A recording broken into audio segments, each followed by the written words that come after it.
Bom dia, toda honra e toda glória sejam dadas ao nosso Senhor e Salvador Jesus Cristo, ao Senhor da Igreja e a todos vocês que estão em casa, graça e paz vos sejam multiplicadas. Este é o programa De Volta à Palavra, um programa do Ministério Apostólico De Volta à Palavra. E é com grande satisfação que nesta manhã nós chegamos até vocês com a rica e poderosa Palavra de Deus, com o fim de abençoar as suas vidas, abençoar os seus lares. Por isso nós pedimos em nome de Jesus que abramos cada um de nós os nossos corações e também o nosso entendimento, para que a luz de Deus possa nos alcançar e operar os efeitos de que nós tanto precisamos, que é a transformação da alma e a santificação dos nossos corações, para que no dia da vinda de Cristo, de fato nós possamos estar ali em pé, em sua presença e sendo por Ele aprovados. Antes desta ministração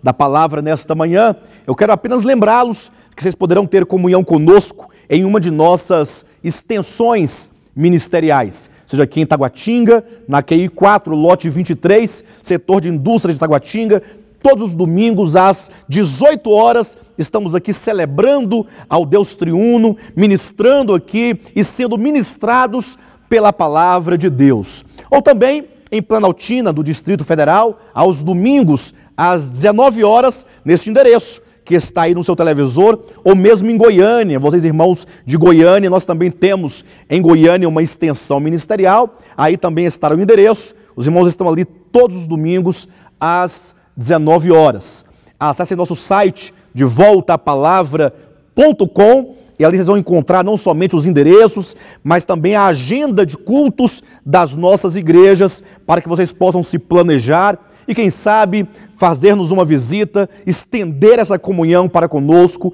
e assim possamos nós, juntamente, buscarmos em Deus e na sua palavra um caminho seguro, um caminho comum em sua palavra, que certamente nos garante que nós estamos em direção ao reino de Jesus Cristo. Eu quero convidá-los para que vocês peguem suas Bíblias neste momento. Eu quero ler aqui apenas 2 versículos da Epístola de Paulo aos Colossenses, no capítulo 3. São 2 versículos que irão nortear a ministração desta manhã, cujo tema é a nova humanidade em Cristo.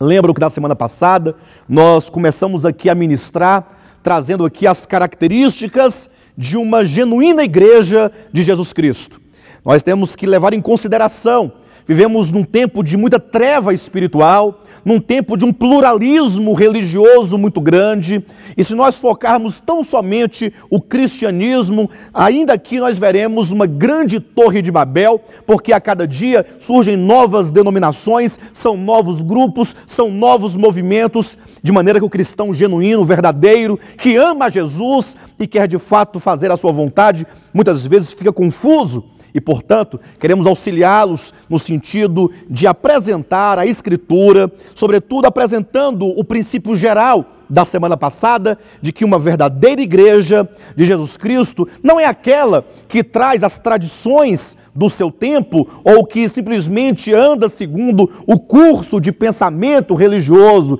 de cada época, mas somente aquela cujas raízes estão radicadas nos ensinamentos dos apóstolos. Essa é a principal característica, como foi lido aqui na semana passada. Podemos nos lembrar da primeira epístola de João, no capítulo 4, versículo 6, quando o apóstolo João diz que depois de terem saído muitos falsos profetas pelo mundo afora, devemos nós estar atentos, lembrando que é de Deus aquele que prega, aquele que fala, aquele que ensina, de acordo com a palavra apostólica, com aqueles que receberam a revelação do Novo Testamento, a revelação da pessoa de Jesus, da sua obra e de sua vontade eterna. Aqueles que não falam de acordo com esta revelação neotestamentária, segundo o próprio testemunho da Bíblia Sagrada, não procede de Deus. Nas palavras do apóstolo João,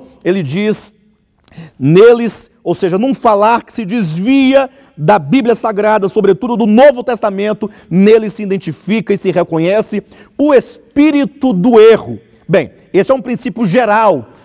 em que se fala que uma igreja genuinamente cristã tem os seus fundamentos, a sua estrutura, as suas raízes no fundamento do Novo Testamento, que são os ensinamentos dos apóstolos. Agora, de uma maneira mais particular, é preciso que nós ingressemos, então, no Novo Testamento, que nós entremos nas páginas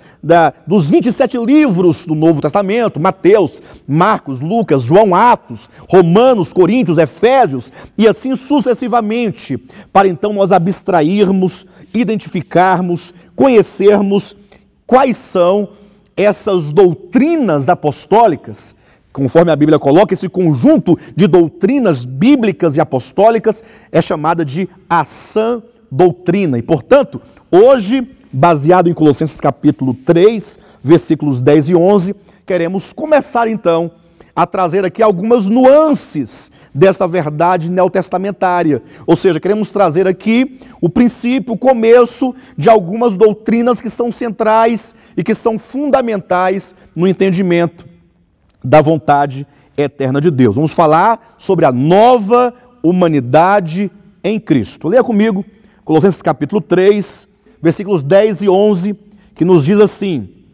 e vos revestistes do novo homem, que se refaz para o pleno conhecimento, segundo a imagem daquele que o criou, no qual não pode haver grego, nem judeu, nem circuncisão, nem incircuncisão, nem bárbaro, cita, escravo, livre, porém Cristo é tudo em todos. E talvez alguém esteja perguntando, neste momento, ora, qual o sentido, a importância de se falar no tempo de hoje, num tempo tão pragmático, em que as pessoas elas estão em busca de uma coisa mais rápida, de um resultado mais rápido, de algo palpável? Qual é o significado de falar sobre uma nova humanidade em Cristo? E o que isso tem a ver com a sã doutrina no Novo Testamento?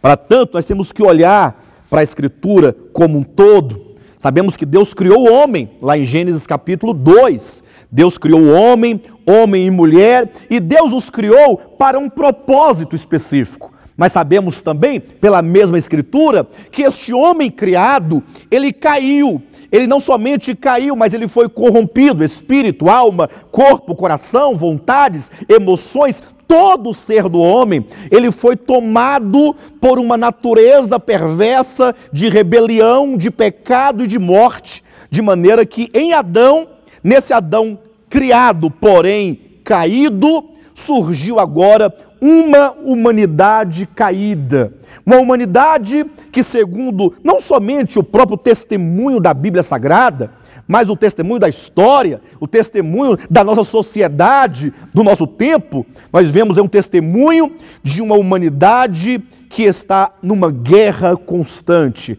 É a guerra das contendas no coração, da malícia, da inveja, da prostituição, de tantas coisas que vão corroendo e vão destruindo a humanidade. A grande verdade é que o homem, quanto mais o tempo passa, mais ele se corrompe, mais ele se aprofunda nas lamas do pecado, nas trevas do pecado, como numa areia movediça. É uma humanidade que, embora grite por socorro e faça muito para tentar se resolver, mas a situação da humanidade vai de mal a pior. Os noticiários estão aí para testemunhar desse fato. Quando nós olhamos, quando nós enxergamos os acontecimentos, pai contra filho, filho contra pai, a pedofilia, o adultério, os divórcios, as famílias se degradando, ou seja, uma corrupção geral da humanidade, já prevista profeticamente pela própria palavra, de maneira que agora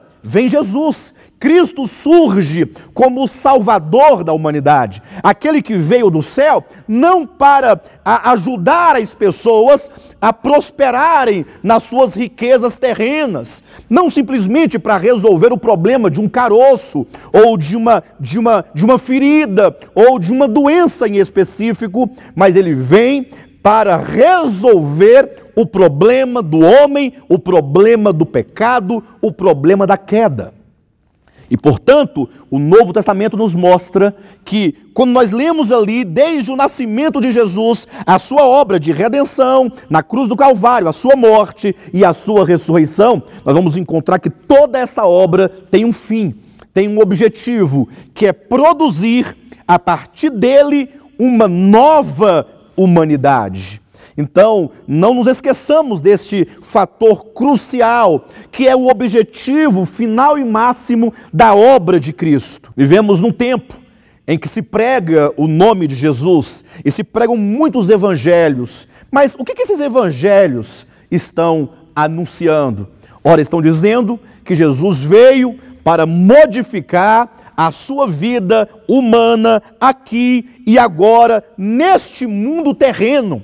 Mas este não é o ensinamento dos apóstolos. Nós sabemos que Jesus fala, sim, em muitos lugares da Escritura, sobre o cuidado do Pai Celestial, que cuida de nós, que se preocupa conosco e que cuida de cada uma de nossas necessidades, suprindo ali segundo a sua bondade e a sua misericórdia. Entretanto, é preciso que aqueles que amam a Deus e a sua palavra tenham um olhar voltado para as coisas que são mais importantes do Evangelho. De nada serve, de nada vale você gastar toda a sua energia, sua força, sua capacidade em empreender o seu tempo em uma denominação cristã, evangélica, voltada para o aqui e agora, para o pragmatismo, se você perder de vista o reino de Deus. Ora, o reino de Deus será um reino constituído por os cidadãos do reino dos céus, pessoas que participam de uma nova humanidade em Cristo, pessoas que nascem de novo e são transformadas e santificadas e totalmente tomadas e absorvidas pelo Espírito de Cristo, a tal ponto de já não sermos mais aquela velha criação e sermos então uma nova criação. E não somente uma nova humanidade no nome, mas em natureza, de tal forma que agora tais cidadãos desse reino celestial, que participam dessa nova humanidade que o Senhor está edificando, que o Senhor está produzindo, essas pessoas que nasceram de Deus, elas têm um viver à altura da natureza com a qual eles foram gerados. É por isso que quando nós abrimos o Evangelho, já que nós queremos nos referir à doutrina apostólica, vamos tomar, por exemplo, Mateus capítulo 5, 6 e 7, de um lado, e do outro vamos tomar João capítulo 3, para nós observarmos como que os apóstolos escreveram os ensinamentos de Cristo, nos revelando isso. Quando você lê Mateus capítulo 5, 6 e 7, o que você encontra naquelas páginas? Ora, você vai encontrar Jesus falando de algo que não é daqui da terra e que não pertence a essa terra, de modo que a Bíblia diz que Jesus levou os seus discípulos para o cume do monte e foi do alto do monte, de cima do monte, que ele ministrou ali a nova lei do reino dos céus. É uma nova lei no sentido de falar ali a respeito desse reino celestial trazido para dentro do homem. Aí quando nós lemos, ficamos muitas vezes abismados, porque nós vemos ali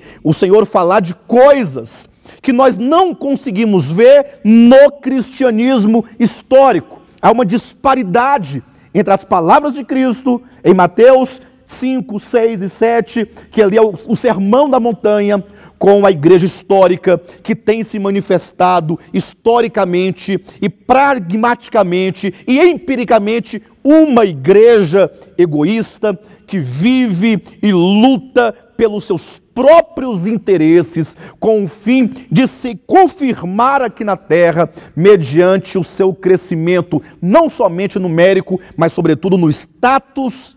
e no poder. Mas o que Jesus fala a respeito desse reino, você simplesmente não pode pensar que a igreja é um lugar onde você está ali envolvido em campanhas na busca dos seus interesses. Não, não pense assim, mas pense na igreja enquanto o reino de Cristo, e portanto Jesus diz que este reino, ele deve ser constituído por pessoas que certamente devem ter uma natureza celestial, que não é da terra. Razão porque o Sermão do Monte, Mateus 5 a 7, você vai encontrar ali falando sobre a questão de perdoar os inimigos, e não somente perdoar os inimigos, mas orar pelos inimigos, e não somente orar pelos inimigos, mas abençoar os inimigos, e não somente abençoar os inimigos, mas também perdoar os inimigos. Ou seja, que tipo de coração, que tipo de homem ou de mulher são esses que produzem tais obras, ou que procedem de um coração tão humilde, tão despretensioso, né, que ama incondicionalmente aquele que é ferido na face direita, e ele então em amor e em perdão e em misericórdia, ele tem ali certamente, ele abre mão de si mesmo, e então ele entrega a outra face para que também seja ferida, ou que se alguém lhe tomar a túnica, ele também entrega a capa, ou se alguém lhe obrigar a caminhar 1 milha, ele caminha 2, ou que ele não cultiva ou não permite que a natureza caída do homem domine o seu coração, quanto a olhar para a mulher com intenção impura no seu coração, ou seja, ele trata com o problema da carne, do adultério. Que humanidade é essa descrita como sal da terra e luz do mundo, em Mateus capítulo 5, 6 e 7. Veja que o que se diz nesta porção da palavra fala certamente de um andar e de um viver de pessoas que certamente não são aqui da terra. Porque os daqui da terra vivem numa luta constante, e a regra é sempre a mesma. Eu digo regra porque a própria Bíblia chama, é a lei do pecado e da morte. O homem natural, nascido da carne, é como diz o texto sagrado, ele pode até eventualmente, por um pouco de luz que ele recebe da palavra, querer fazer o bem, mas ele não tem o poder de efetuar este bem que supostamente ele queira fazer. É por isso que nós temos que trazer agora também João capítulo 3, porque em João capítulo 3, Jesus vai dizer para Nicodemos, e olha que Nicodemos era um homem, teoricamente falando, ou religiosamente falando, era um homem bom, porque era um homem da lei, era um homem do judaísmo, era um homem do templo, era um homem de oração, era um homem de jejuns, era um homem de entregar os dízimos de tudo quanto tinha, de ofertas e de uma vida totalmente dedicada à religiosidade, a uma piedade religiosa conforme a lei. Mas para este homem, Jesus disse, olha, se não nascer de novo,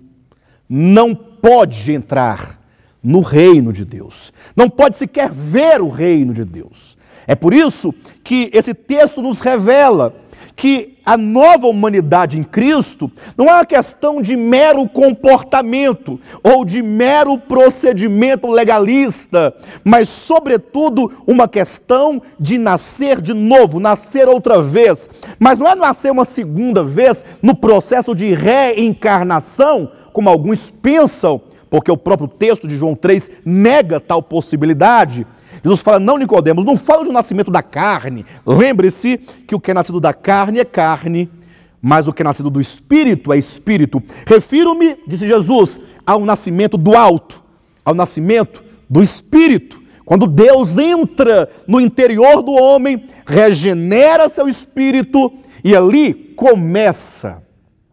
ali não termina, ali começa um longo processo de regeneração. A regeneração não é um ato que se acaba ou que se dá por acabado quando alguém crer em Jesus. Eu sei que as correntes teológicas classificam regeneração do espírito, santificação da alma, transformação do corpo, enfim, mas a Bíblia, na sua verdade geral, no seu todo, ela demonstra que Deus, ele entra para dentro daquele que crê na sua palavra, e então a partir daí começa um processo de a vida de Deus tomar e ganhar e absorver completamente o homem em todas as suas faculdades, do espírito, passando pela alma, até por fim alcançar o seu corpo, depois de ter nosso espírito regenerado e a alma totalmente regenerada, no sentido de ser tomada pela vida do próprio Cristo, até que essa vida alcance o corpo físico e retire dele os traços da velha criação, retire dele toda a corrupção da queda e o transforme e o eleve a uma condição de um corpo ressurreto, imortal, totalmente incorruptível, totalmente distante de qualquer traço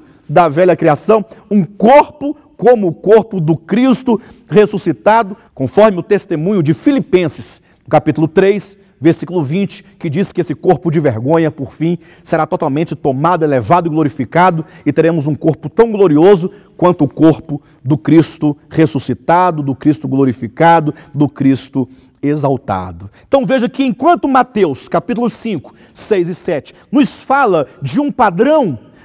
de vida, de viver, de procedimentos, de falar, de caminhar, João 3 nos fala que é a vida de Cristo que, nos regenerando, é capaz de nos transformar e de fazer em nós uma humanidade nova na pessoa de Cristo, por Cristo, para Cristo, de tal maneira que agora se funda e se estabelece, se instaura um reino, não enquanto um trono e um cetro, uma coroa na cabeça, como pensam, não, mas o reino não é questão de ter um lugar físico, mas uma humanidade do céu.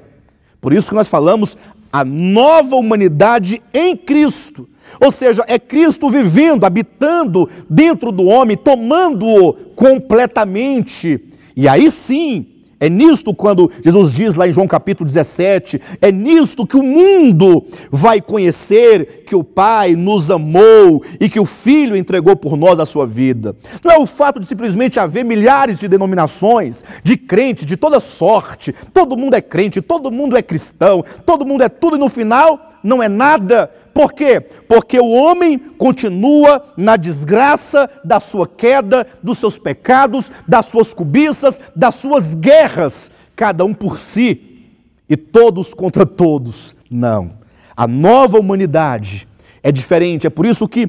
quando nós voltamos a olhar para a doutrina apostólica, e a igreja genuína tem que ter essa base apostólica, é não enganar as pessoas com falsas promessas, com falsas mensagens, mas falar, olha, todo o objetivo de Cristo não é aquilo que se vê, ou que se toca, ou que se conquista imediatamente, mas como diz o texto de Mateus capítulo 6, versículo 33, buscai, pois, em primeiro lugar, o reino de Deus. Ou seja, o reino de Deus é a coisa mais importante para a igreja, é a coisa mais importante para o cristão, porque quando se coloca o reino da terra em primeiro plano, não se pode falar que há reino de Deus. O reino de Deus como uma mera consequência de qualquer coisa, não tanto desejada quanto as coisas da terra. Não, isso não é a verdade. O Novo Testamento, ele se abre convidando os homens ao arrependimento, no sentido de darem as costas para qualquer coisa que não seja Jesus Cristo, dar as costas ao judaísmo, à religião, ou que seja aos pecados, ou aos seus próprios propósitos, e se voltar completamente para aquele de quem é dito, é o Cordeiro de Deus, que tira o pecado do mundo, que é o enviado do Pai, que é o Messias, que é o Salvador, que é o Cristo de Deus, que veio para cumprir uma obra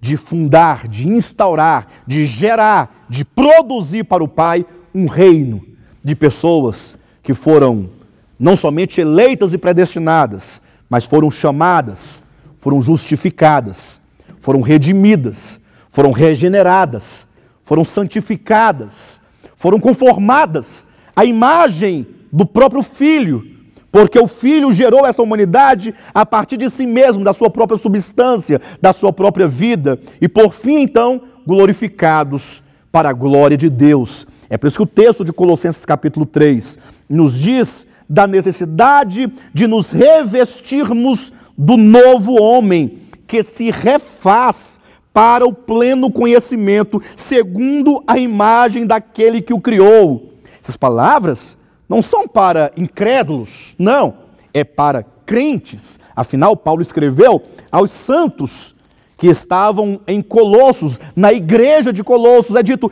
olha igreja, é necessário que nós, enquanto servos, enquanto discípulos, enquanto crentes, no sentido mais correto e profundo e de acordo com a Escritura, o crente, aquele que crê no Evangelho, não é aquele que se denomina, mas aquele que no íntimo ele entende, ele sabe, ele confia na pessoa de Cristo e na sua palavra, então esses devem se revestir. Esse revestir-se é constante, é a cada dia, é um processo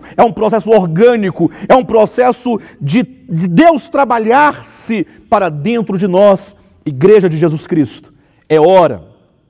de pararmos um pouco com tantas atividades meramente humanas. É preciso e é urgente que nós entendamos o propósito para o qual nós fomos chamados. Uma humanidade, um novo homem que se refaz, que se recria na medida em que nós vamos deixando de ser nós mesmos, porque nele não pode haver grego, não pode haver judeu, nem circunciso, nem bárbaro, nem escravo, nem livre, nem José, nem Maria, mas é Cristo em todos. Cristo é tudo e Cristo em todos e, portanto, uma nova humanidade chamada Cristo. É o novo homem de Deus que vai encher a terra, não somente com autoridade, mas, sobretudo, com a expressão e a manifestação de Deus. Como diz, o fruto, o resultado, aquilo que se concretiza a partir de uma obra do Espírito, é amor, é paz, é alegria, é longanimidade, benignidade, mansidão, domínio próprio. Ou seja, somente coisas que estão, ou sentimentos que estão de acordo com Mateus 5, 6 e 7, e que jamais estão de acordo com a natureza humana velha, caída e adâmica, mesmo daqueles que se chamam religiosos, daqueles que se chamam cristãos ou evangélicos. Os nomes nada dizem, somente aquilo que somos, de fato e de verdade, é o que diz aquilo que nós somos ou que não somos. É por isso que nós convidamos para que nós venhamos acompanhar o programa do próximo sábado e do outro, porque nós vamos demonstrar pela Escritura como Cristo, na sua obra, ele vai promover essa nova humanidade, começando por uma obra de redenção. Vamos falar de redenção, como o Senhor nos redime, a obra da cruz, o que ela opera, o que ela efetua, para que aquele que crê nessa obra receba ao mesmo tempo os efeitos dessa obra de redenção e assim sucessivamente até atingirmos o máximo da revelação, a nova Jerusalém. Quero estender aqui o nosso apelo nesse restante de tempo que ainda temos a você, meu irmão, você, minha irmã, em nome de Jesus, de coração, eu quero pedir a sua ajuda financeira, para que este programa se mantenha no ar. Veja, este programa, não somente o programa, mas também o Ministério de Volta à Palavra, ele é mantido por pessoas que amam a palavra, que acreditam na palavra e que sabem da seriedade que é este programa e que é esse ministério de nunca enganar ou mentir ou ludibriar com qualquer coisa, mas com a verdade. Ajude-nos. Abre o nosso site de voltapalavra.com, lá você vai encontrar em doações as várias formas como você pode realizar para você ofertar a nós, ofertar a obra do Senhor, seja em boleto bancário, cartão de crédito ou depósito bancário. Em nome de Jesus, eu tenho certeza que assim nós estaremos progredindo para o estabelecimento do reino de Deus. Desde já agradeço a todos em nome de Jesus, tenham um bom sábado e Jesus Cristo é o nosso Senhor.